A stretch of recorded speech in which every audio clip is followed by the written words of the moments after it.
Hey, Mike here. I just wanted to let you know that you can listen to Dark Poutine early and ad-free on Amazon Music, included with Prime.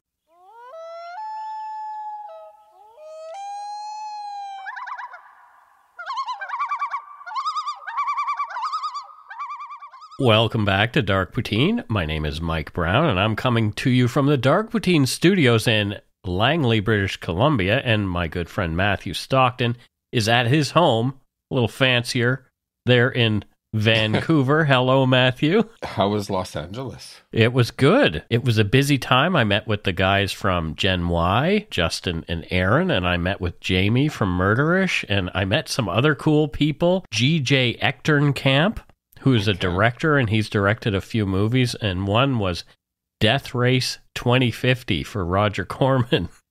Oh, sounds like a classic.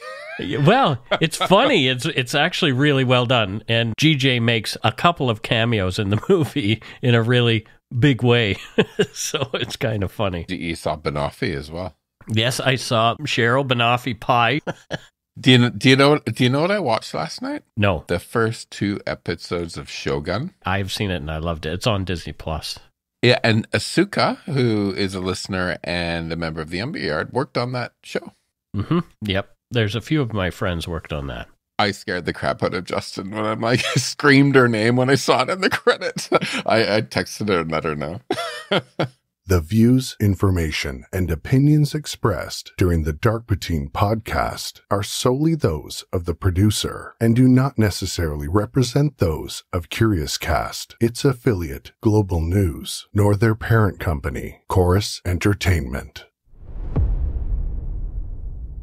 Dark Poutine is not for the faint of heart or squeamish. Listener discretion is strongly advised. We're not experts on the topics we present, nor are we journalists. We're 2 ordinary Canadians chatting about crime and the dark side of history. Let's get to it. Put on your toque, grab yourself a double-double and a Nanaimo bar. It's time to scarf down some Dark Poutine. You are responsible for obtaining and maintaining at your own cost all equipment needed to listen to Dark Poutine. Dark Poutine can be addictive. Side effects may include, but not be limited to, pausing and questioning the system, elevated heart rate, pondering humanity, odd looks from colleagues as you laugh out loud at work, family members not into true crime worrying about you. Positive side effects may include some perspectives and opinions that you disagree with, as well as some wokeness and empathy. If you don't think Dark Poutine is for you, consult your doctor immediately.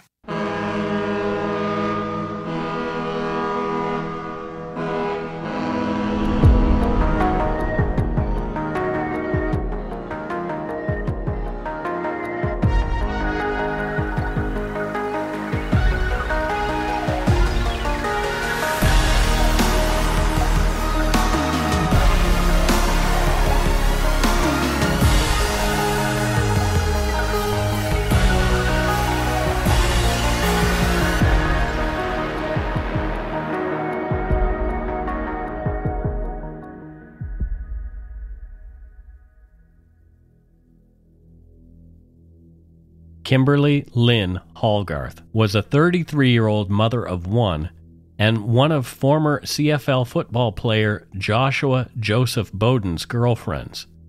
Kimberly was found brutally murdered at her residence in Burnaby, British Columbia on March 15, 2009. Her death was covered extensively in the media due to her connection with Boden, who had a long history of legal entanglements and was the main suspect in her killing. After years of awaiting a resolution, Kimberly's murder finally got a whiff of justice when in 2018, Boden was charged with the killing. There had been a witness to the crime, and she was willing to testify. This is Dark Poutine episode 308, Apex Predator, the murder of Kim Hallgarth.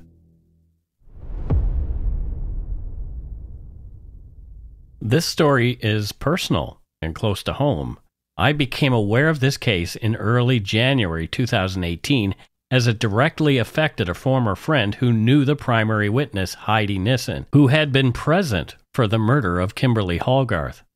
Due to these interactions, I received screenshots of threatening messages alleged to have come from Joshua Boden, which I will elaborate on later. For a few reasons, we had to wait until we covered this case. Chief among them was that we wanted to ensure it worked its way through the courts first. I have met Heidi Nissen, She was living at an undisclosed address by that time for her safety, as she had agreed to testify against Boden and feared for her life and that of her children she shared with him. We did not directly discuss the case.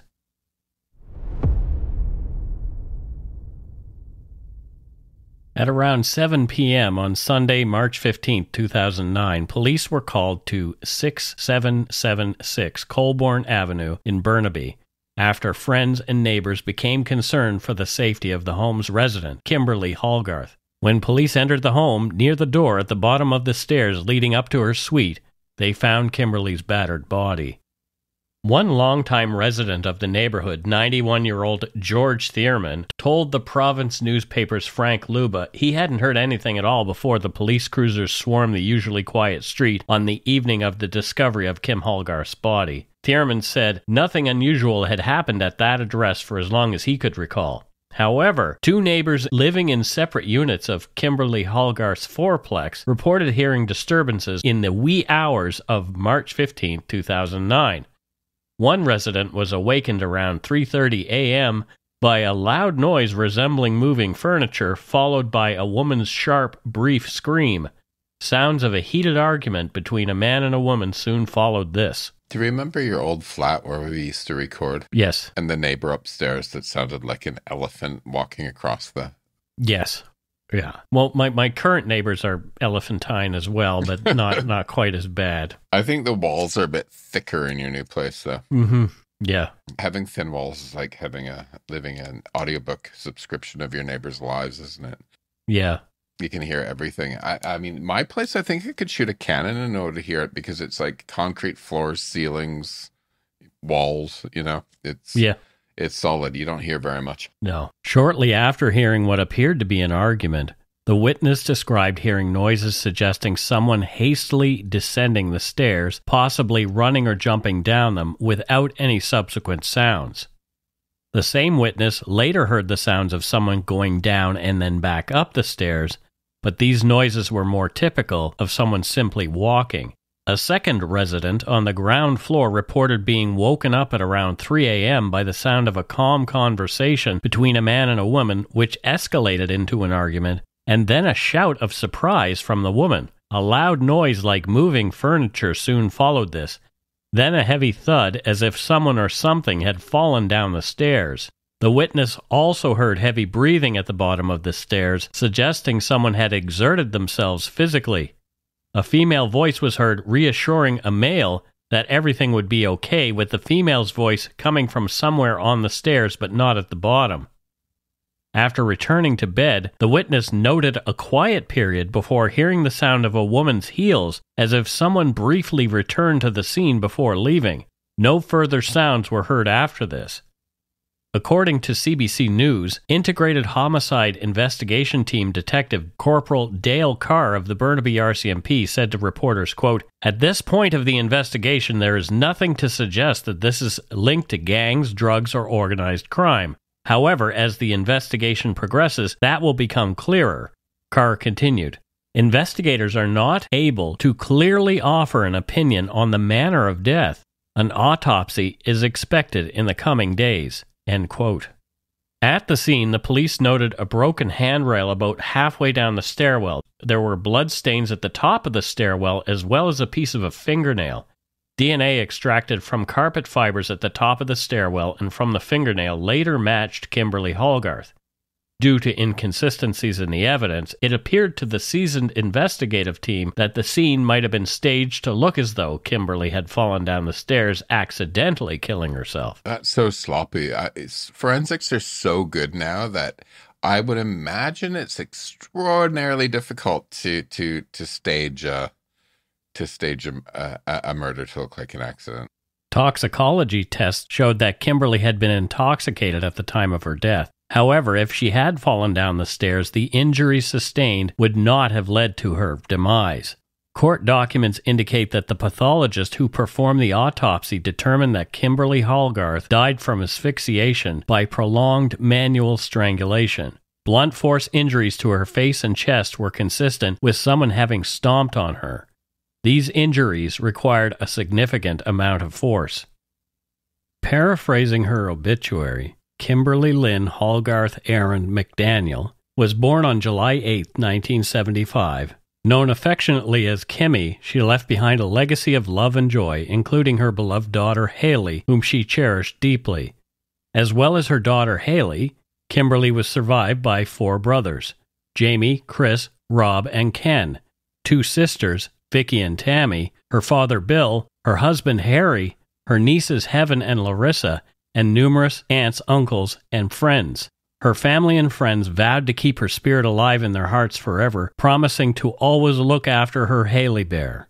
Kim's life journey saw her being born a Hallgarth, embracing life as an errand, and eventually becoming a McDaniel through marriage. Those who knew her would attest to her ever-present happiness and pride as a mother above all else.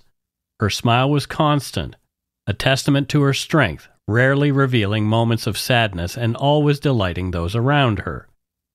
In a later statement, Kimberly's family wrote in part, quote, "Kim was a bubbly and caring person who deeply loved being the mother to Haley, and the void that her murder left in our hearts can never be filled.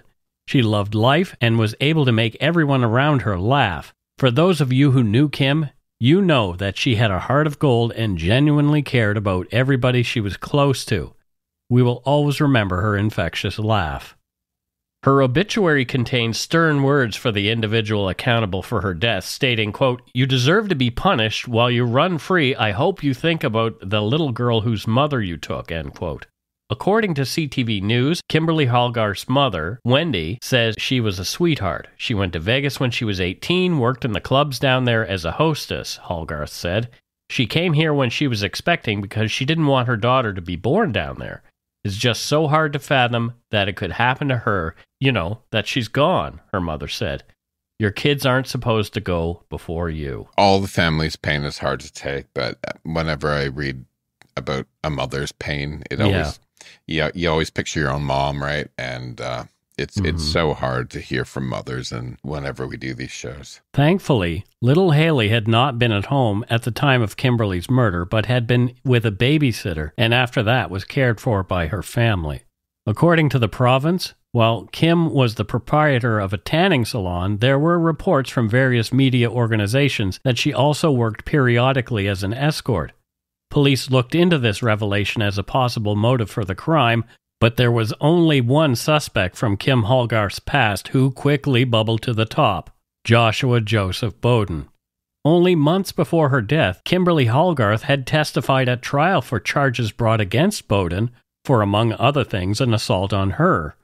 Boden had told more than one person that he believed Kim Hallgarth to be responsible for the death of his professional football career, and he wanted her to pay one way or another. Josh Joseph Boden was born in Vancouver on December 12, 1986. Josh Boden's life before his football career is not widely documented in public sources. The available information primarily focuses on his time as a football player, both amateur and professional, and his subsequent legal troubles. Specific details about his early life, including his upbringing, family background, and how he got into football, are not readily available in the public domain. Boden was competitive and loved to win, which are the traits of most professional athletes. He had darker features, though. He was aggressive and felt the world owed him whatever he wanted, and he would take it however he could. Later testimony reveals that Boden's troubles started before and ran congruent with his football career. During his tenure in the Canadian Junior Football League, CJFL, Josh Boden showcased his talent with the South Surrey Rams, now known as the Langley Rams, within the British Columbia Football Conference, BCFC. In his singular season with the team, Boden distinguished himself by receiving several prestigious accolades. He was named BCFC's Most Outstanding Receiver, Special Teams Player, Offensive Player, and Rookie of the Year. His exceptional performance also earned him the CJFL Rookie of the Year award, highlighting his significant impact on the field in his first year of play. Boden had grown into an intimidating figure, weighing 205 pounds, 93 kilograms, and he stands 6 feet 1 inch tall. That's 1.85 meters. In 2005, Joshua Boden participated in the BC Lions training camp and impressed coaches during a preseason match against the Calgary Stampeders by scoring a 14-yard touchdown. Following this performance, the BC Lions signed him as a free agent in May 2006, placing him on the territorial protected list. Boden returned to the training camp in 2006, where he secured a spot on the developmental roster. By 2007, he had progressed to the main team's roster, serving as a backup wide receiver. A notable moment in his career came on September 29, 2007, when he caught his first pass in the Canadian Football League, CFL, ending the game with 3 catches for a total of 83 yards. Throughout the 2007-2008 CFL season, Boden caught 14 passes for 237 yards and 0 received touchdowns in his career. In April 2008, BC Lions coach Wally Buono received a call from Kimberly Hallgarth. She reported that Joshua Boden had assaulted her and caused damage to her car. Boden admitted to arguing with Kim when questioned about the incident, but claimed her account was exaggerated. Kimberly also sent photos of her injuries to Coach Buono, who did not like what he saw. In mid-May 2008, the BC Lions moved on from Josh Boden. This decision came in the wake of Boden facing domestic assault and theft charges related to the incident with Kim Hallgarth on April 12, 2008 in Burnaby. Well, that's really good. There used to be a time when sports organizations would not sort of kick somebody out, if you will. For domestic stuff. Domestic stuff, other stuff, just sort of blindly kind of go, well, he plays well on the field, right? Yeah. Well, I think there was that old way of thinking, well, he's an asset, right? Yeah. Which is, he's just an ass, not an asset. Maybe, yeah. And it just goes to show the damage that it can do to a brand, right? Mm-hmm. I'm glad that organizations are more willing to be accountable for the people who represent them now. I think ice hockey has been having a challenge in being managing that accountability lately, haven't they? There have been a few instances with our home team, actually, the Canucks, where they reacted, I think, very appropriately in dealing with a player's off-ice behavior. Yeah. But Hockey Canada, this is probably something we'll deal with in an episode, but Hockey Canada right now is really under fire. Yeah. Yeah. On August 15th, 2008, Kent Spencer from the Province newspaper reported the collapse of the assault case against Boden filed by the Crown after the alleged assault on Kim Hallgarth. She was the prosecution's only witness. Despite a dramatic courtroom encounter where Kim glared at Josh Boden, her recollection of the events on the night of the alleged assault was unclear. She admitted being under the influence of alcohol and said she could not recall who smashed her car window during the incident. The Crown Counsel, Adam Dalrymple, decided to stay the proceedings after consulting with Hallgarth outside the court, citing her lack of cooperation and diminished likelihood of securing a conviction. Defense lawyer Herbert Meyer suggested that Hallgarth's conscience prevented her from accusing Boden under oath, interpreting this as a moment of justice being served. Yeah, that's definitely something a defense lawyer would say. Yeah, I think it sounds like he said this after the fact, which he probably didn't have to do. And, for me, if I have a defense lawyer, you want him, fully defending. I wonder if he's eating his words now. Especially after what happened. The above-mentioned news report goes on to highlight the tumultuous nature of Boden and Hallgarth's relationship and the impact of the legal proceedings on Boden's football career. With the charges dismissed, Boden looked forward to resuming his professional life in sports. However, BC Lions general manager Wally Buono later stated he did not intend to re-sign Boden due to his legal troubles.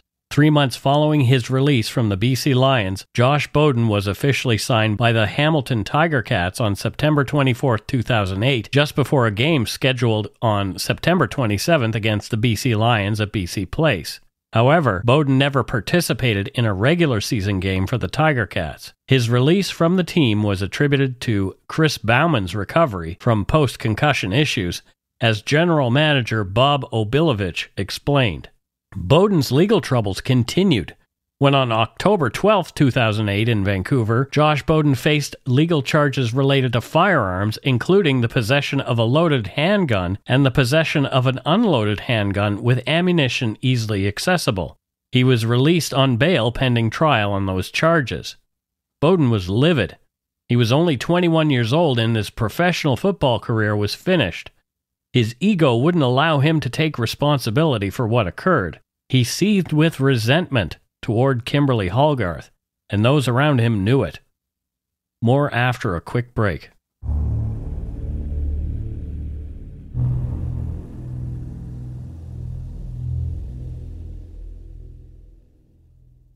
And we are back. Matthew, thoughts so far? It's just so often we see these perpetrators with the same mentality. This sort of like total lack of accountability combined with an ego that really needs to be right-sized. Yeah. And I don't know, is there more, or do we just hear more about it? Sort of this total inability for any genuine introspection or growth or accountability in people? Well, the word narcissist gets tossed around a lot. Yeah. But if someone does have narcissistic features to their personality, improvement is not something they think they need to do. So, it's that old adage, how many psychiatrists does it take to change a light bulb? How many? One, but the light bulb really has to want to change.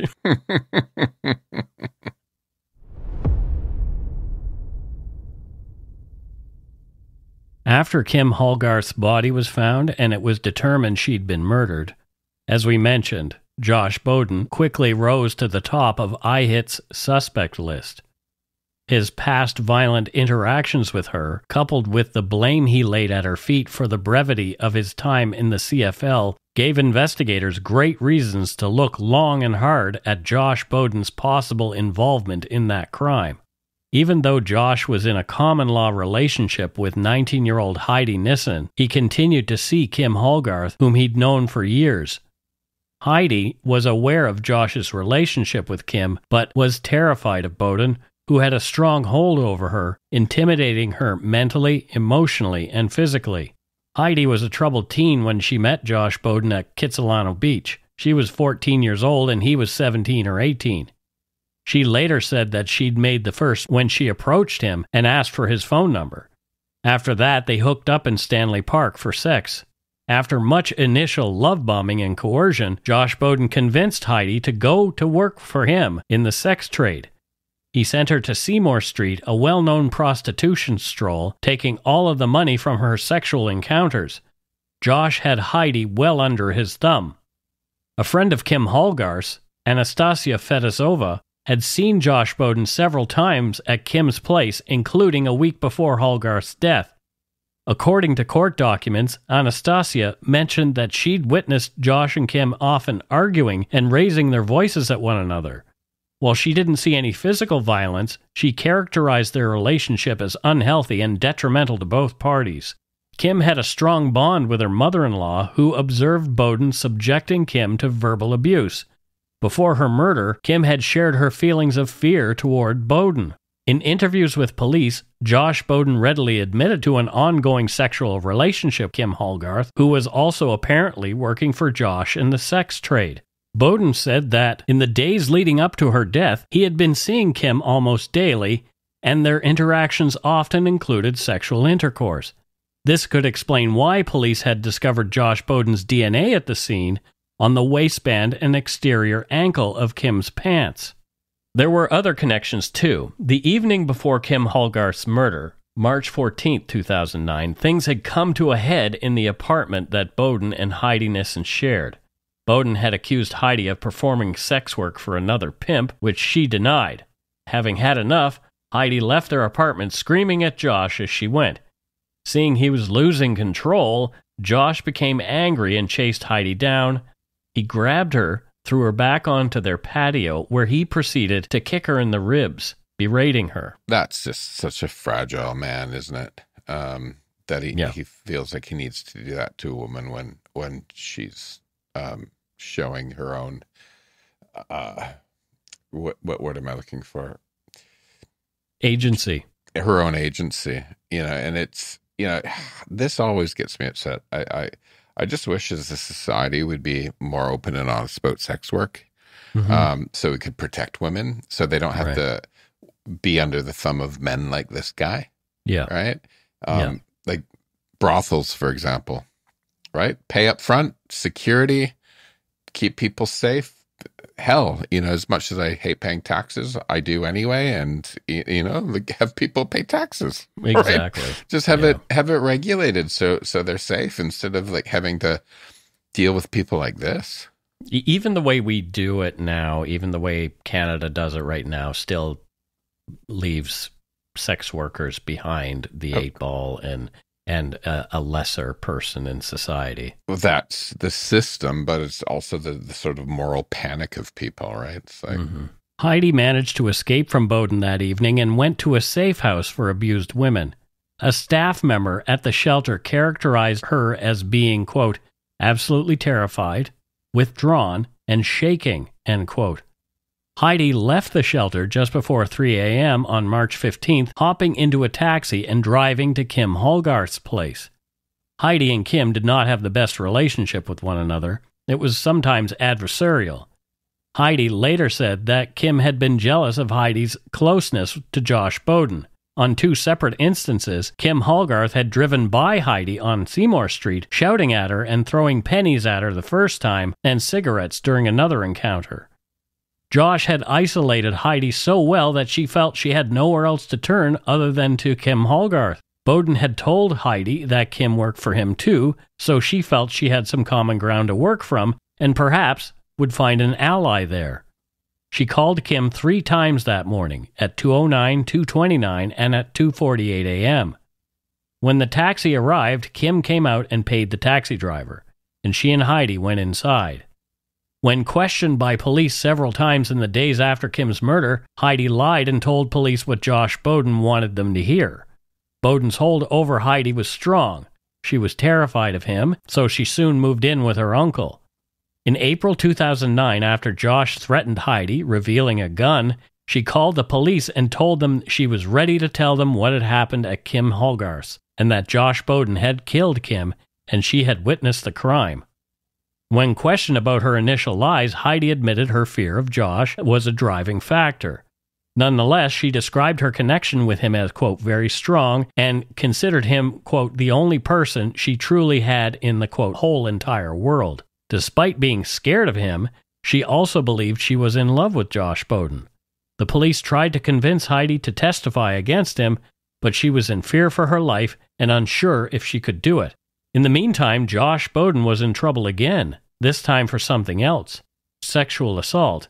He was already out on bail for the gun charges, and the Crown prosecutor tried to have Boden's bail revoked pending these new charges, however, was unsuccessful.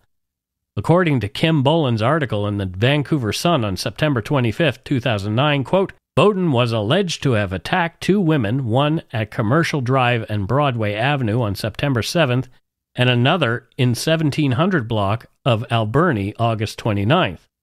Both attacks occurred near SkyTrain stations. Boden faced 1 charge of sexual assault after a number of women reported being groped by a man on the streets of Vancouver, end quote. Boden was bailed for $5,000 on these charges, which led police to warning the public that he was a danger to them, especially considering he was the main suspect in Kim Hallgarth's murder. Boden's gun charges had been dismissed due to a lack of evidence that the firearm worked. A technicality got him off. There were other charges as well, resisting arrest and assaulting a police officer, and he would go to trial for those later. Despite talking to police about Kim Hallgarth's murder, Heidi Nissen's relationship with Josh Boden continued. After discovering she'd become pregnant with his child, she moved in with Josh and recanted her witness testimony to police in May 2010. Although everything Heidi told police lined up with the evidence at the scene, Heidi now claimed she'd lied and heard everything secondhand. It's such a shame that she couldn't feel like she had the safety she needed to be able to tell the truth at this point. Mm-hmm. I mean, it's hard for me to understand because nobody would ever have a hold on me like that. Right. But intellectually, I get it. I can't feel it, but intellectually, I get it. That, I kind of see her as sort of this slow motion, long-term victim. You know what I mean?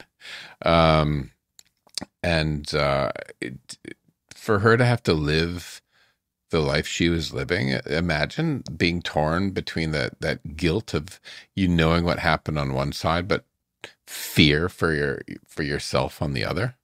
So this is where trauma bonding actually comes into things. So for those who aren't aware, trauma bonds refer to the strong emotional connections formed between a person and an abuser, and they're developed through a cycle of abuse, devaluation, and then positive reinforcement again. So it's this crazy, vicious circle.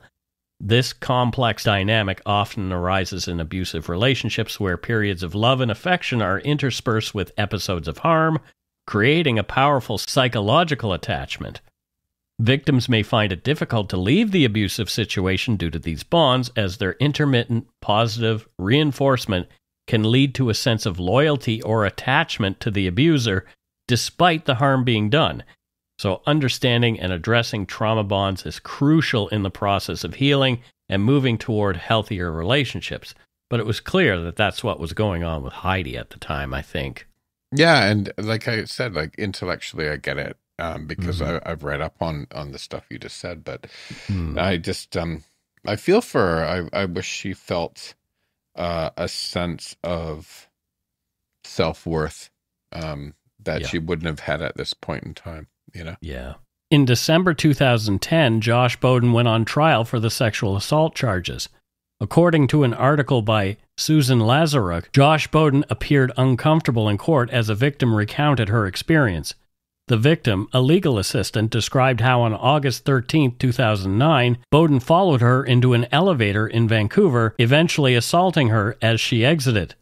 Despite her anger and feeling violated, she confronted him only verbally due to her fear of further aggression. Boden, dressed in a business suit, attempted to avoid being seen by the victim in court. The woman testified that she did not immediately report the incident to police, but did so after her boss informed her of Boden's arrest for similar offenses. She recognized Boden from social media and news reports, prompting her to report the assault. The trial also included testimony from another victim and a police officer who chased Boden during his arrest. After a year's worth of delays, in December 2011, despite pleading not guilty, Josh Boden was found guilty of 2 counts of sexual assault, with a 3rd count resulting in acquittal, and 1 count each of assaulting and obstructing a police officer. His sentencing hearing was anticipated in 2012, but his troubles continued. Josh's troubles started again with charges for uttering threats on January 14, 2012, though these charges were eventually dismissed.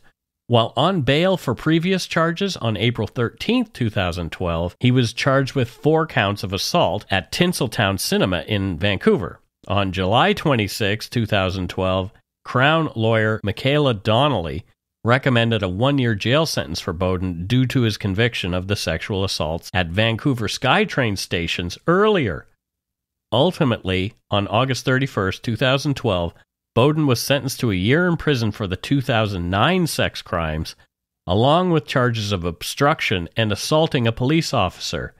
He served 6 months with credit for time already spent in custody and was placed on probation for 3 years following his release. He just constantly gets into trouble. Tinseltown, that's one of my cinemas. Yeah, I've been there a bunch of times. Not far from me. Unfortunately, the neighborhood around Chinatown sort of going downhill fast right now. Hoping that it can be cleaned up. But that's scary to think that's like a few blocks from my place. Yeah. In 2014, Josh Boden was charged with 4 counts of assault causing bodily harm stemming from the Tinseltown incident, and breaching probation conditions stemming from allegations by a woman who claimed Boden had assaulted her several times since 2013. However, these charges were dismissed in court. Additionally, on July 15, 2014, Josh Boden was charged with several offenses related to sex work, including procuring someone to be a sex worker, living on the avails of sex work, aiding a person to engage in sex work, and criminal harassment linked to incidents in Vancouver and Port Moody in February of 2014. These charges were also thrown out of court. Victims of Boden were initially willing to talk to police about his antics, but when it came time to testify, as Kim Hallgarth did, they would balk out of fear of Josh Boden. Every article about Boden's legal troubles ended with a paragraph about Kim Hallgarth's unsolved murder, pointing to Josh Boden's connections with her. It was not publicly known whether police had even questioned Josh then, but it was a safe assumption that later proved accurate. Heidi Nissen and Josh Boden were in an on-again, off-again relationship for nearly 10 years after Kim Hallgarth's murder. By 2017, the couple had become parents of 2 children. The relationship was marked by significant strife, with numerous instances requiring police intervention and the engagement of the Ministry of Children and Family Development. Despite the imposition of no-contact orders designed to separate them, both parties violated these restrictions. And again, it goes to these trauma bonds. What strikes me here, you mentioned on again, off again for 10 years since Kim's murder. Yeah. It's been so long. Like, let's not lose Kim in this, right? It's been so long since she's been murdered at this point, and I'm just imagining her family, right? This is 10 years so far after their daughter, their sister, their cousin, niece, whatever, was murdered, right? Yeah. Investigators still believed Heidi had been at the scene of the murder and wanted to talk to her further, hoping she would testify against Boden and finally give Kim Hallgarth's family some closure. Feeling the heat, Josh fled Canada to St. Vincent and the Grenadines. St. Vincent and the Grenadines is a multi-island country in the Lesser Antilles chain in the southeastern Caribbean. Known for its vibrant culture, lush tropical landscapes, and stunning volcanic beaches, it comprises the main island of St. Vincent and a chain of smaller islands known as the Grenadines. Its capital, Kingstown, is situated on St. Vincent and is known for its botanical gardens, among the oldest in the Western Hemisphere.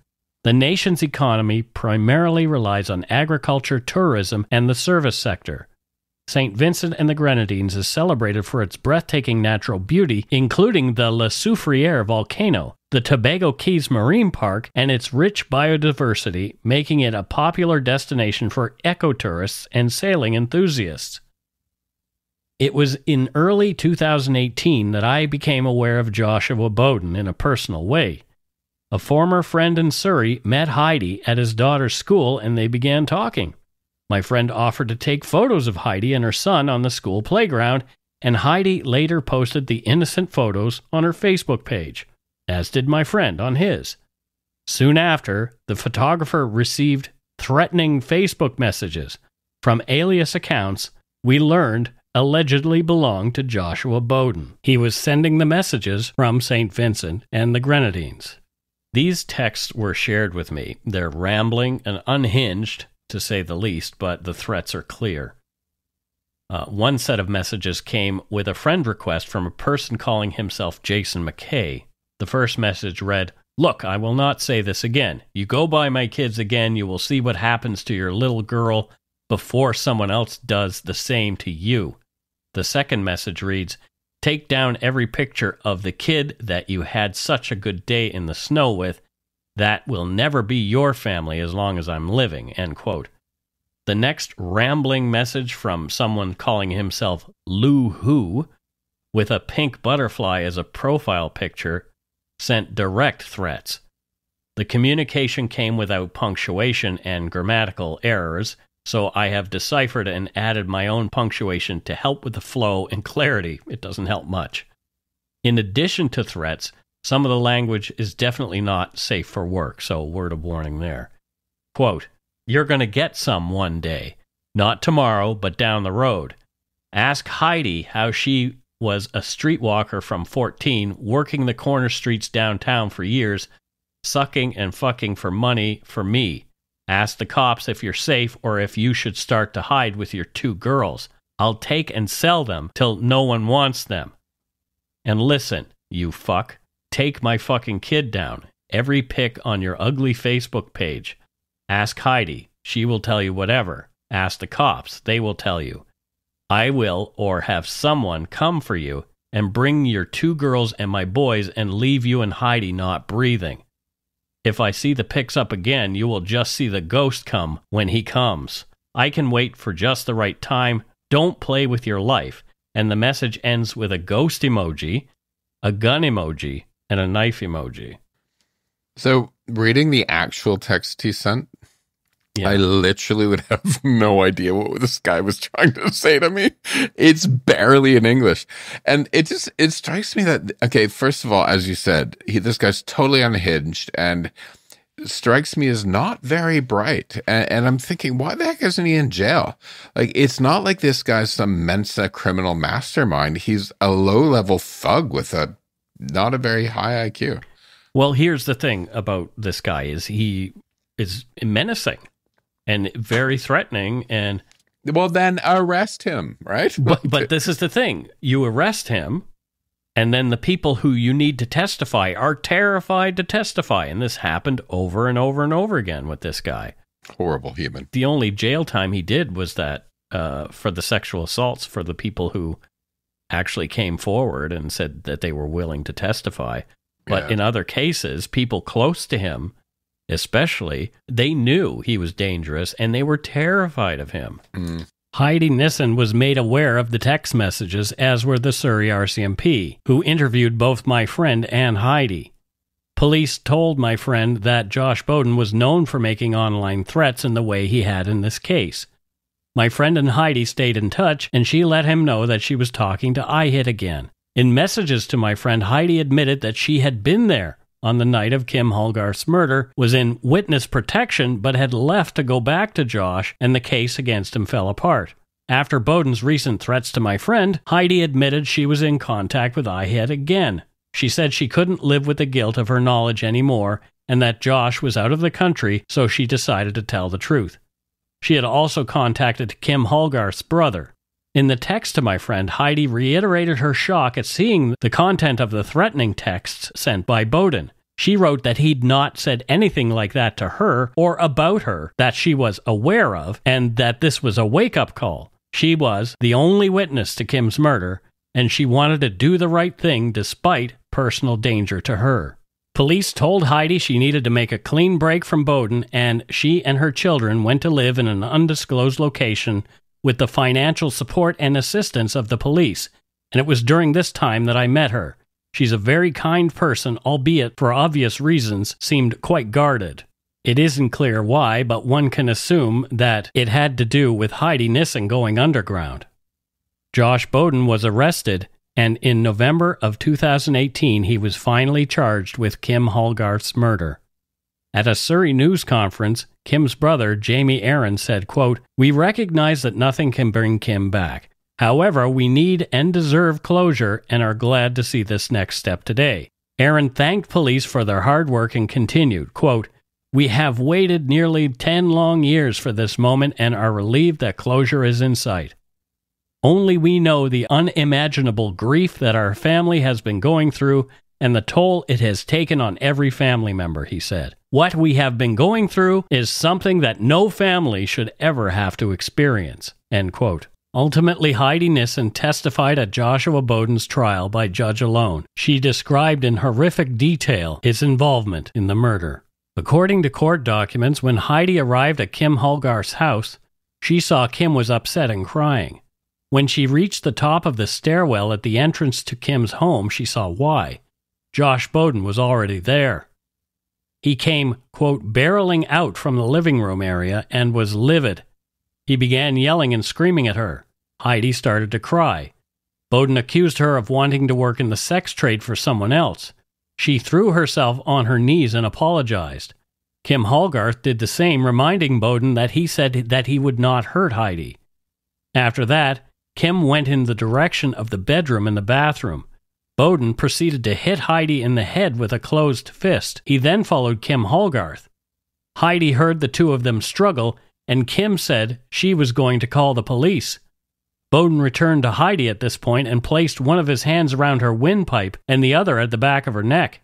He choked her, and she lost consciousness. Heidi testified that when she awoke, the home was silent.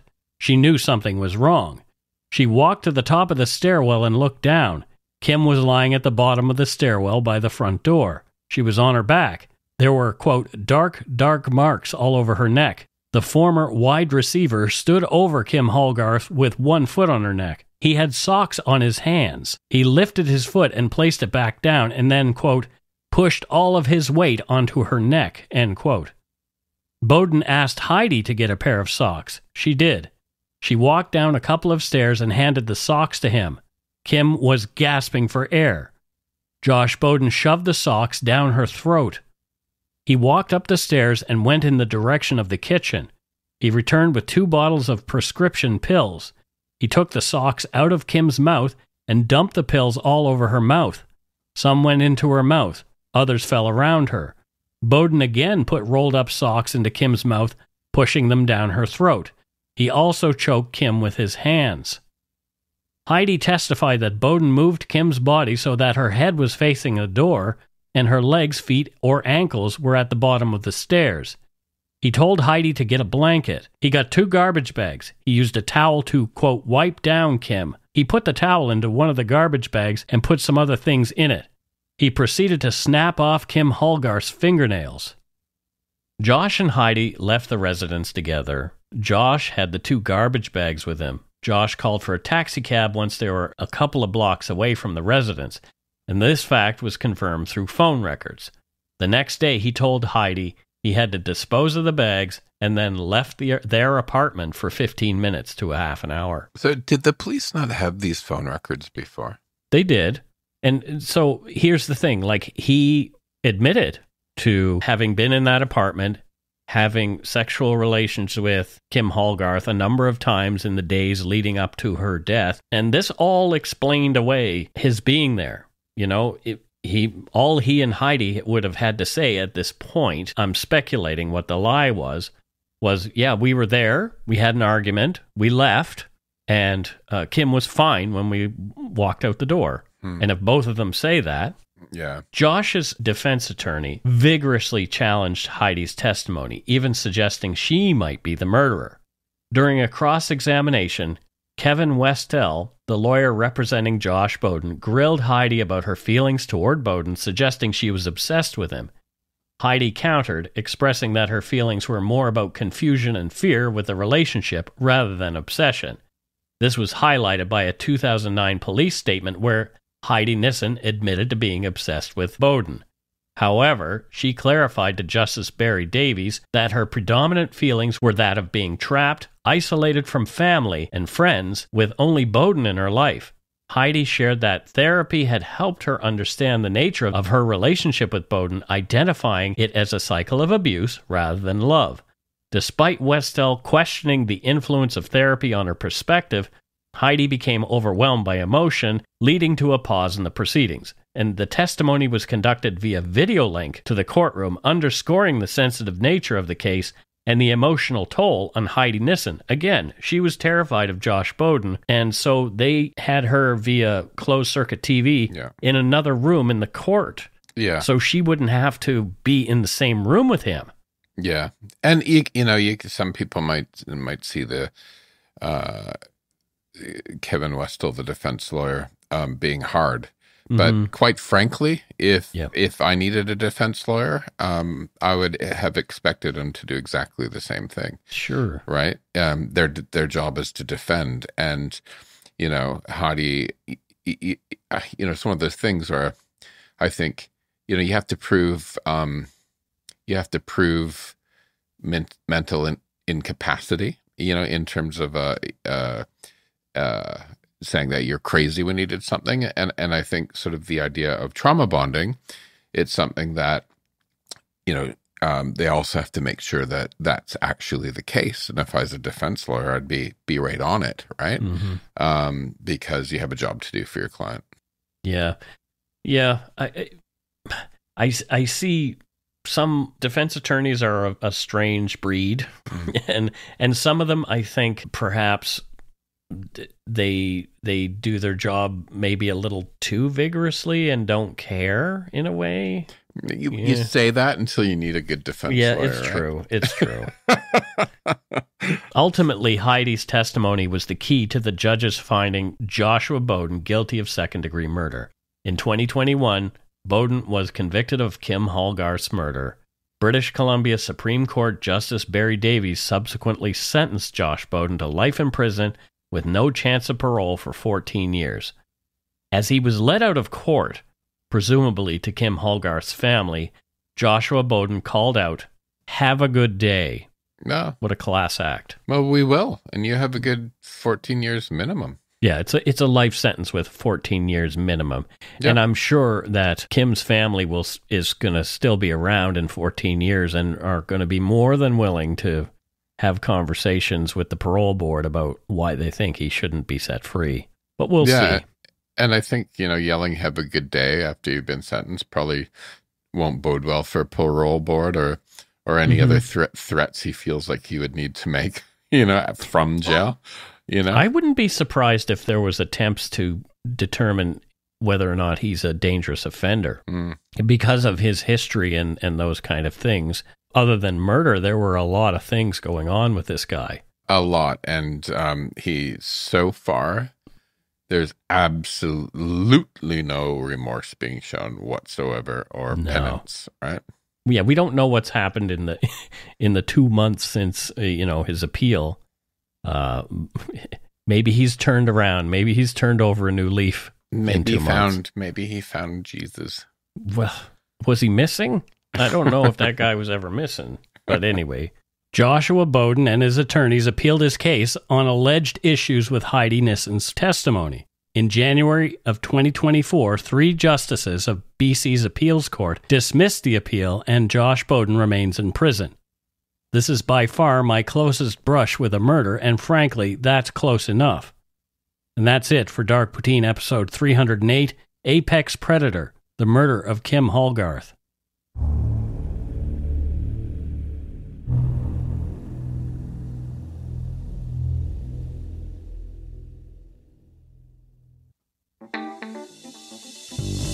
That's right. It's time for voicemails. You can leave us a message at 1-877-327-5786 or 1-877-DARK-PTN. We'd love to hear from you. Let's see who called us this week. So we don't have any voicemails this week, but, I know someone's going to call us at some point. I think Banoffee should call us and tell us like the most fun bit of your trip. Yeah, Cheryl, give us a call. Please, somebody call us. Yeah, it's fine. People get scared, I think, to give us a call. It's they don't know what to say. They think they're talking to, a whole bunch of people. You're just leaving a voicemail to a couple of dudes. Leave a dirty joke if you want to. Well, I don't know. It depends on the dirty joke. If it's off color to the point of, we need to be careful with off color jokes. I love putting you on the spot. Mike, your face right now. That's it for this week's voicemails. Again, you can leave us one at 1-877-327-5786 or 1-877-DARK-PTN. We'd love to hear from you, even if it is just to say hi and to tell us to go shit in our hats. If you're stumped for what to chat with us about, a quick story is welcome. All right, we have some patrons this week. We've got 3. Yay. So first up, we have Marlene Sanders. I don't know where Marlene is from or what she does, Matthew. Marlene is a resident DJ. Okay. At a nightclub in her hometown. What's her hometown, Matthew? Saturdayville. Where is Saturdayville? It's between Fridayville and Mondayville and Sundayville. Is there an actual place called Saturdayville? Are you actually Googling that? Yeah, I totally am. I'm curious. You're so easy to fool. Well, we need actual places, though. No, we don't. Okay.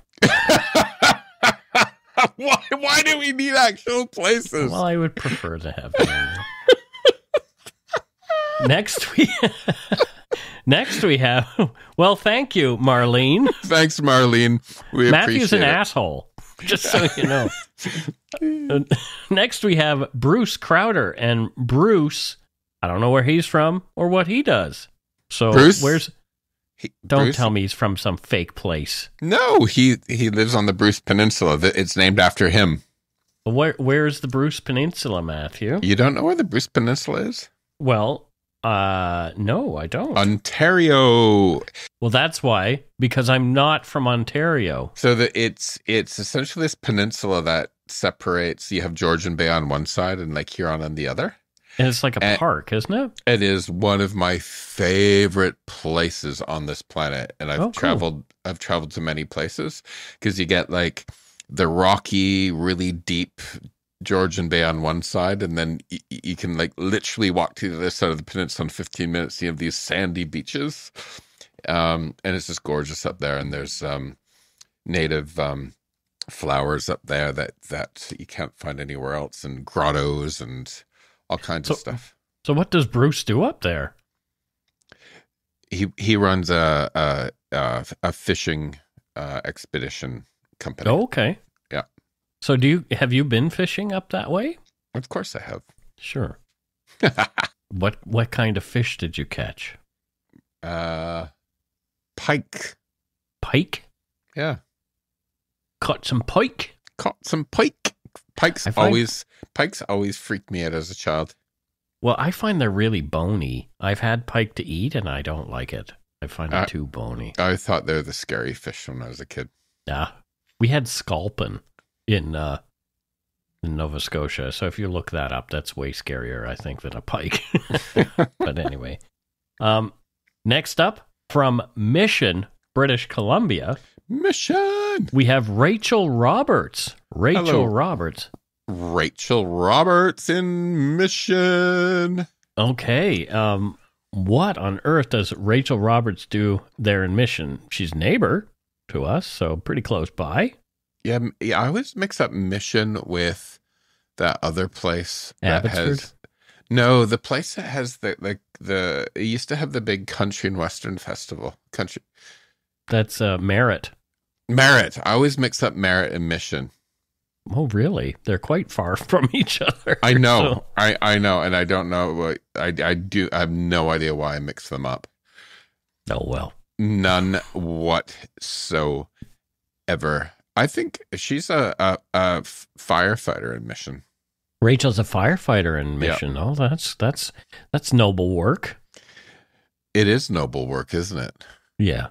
We need more firefighters. I have a perspective on life that you could take a guy who's like a 5 in real life and you put him in a fire person's outfit and he's easily a 9. Oh dear. Matthew likes a man in uniform with a big hose. And a little red hat. Oh boy. And we have a donut money donor this week. Yay. Thanks everybody.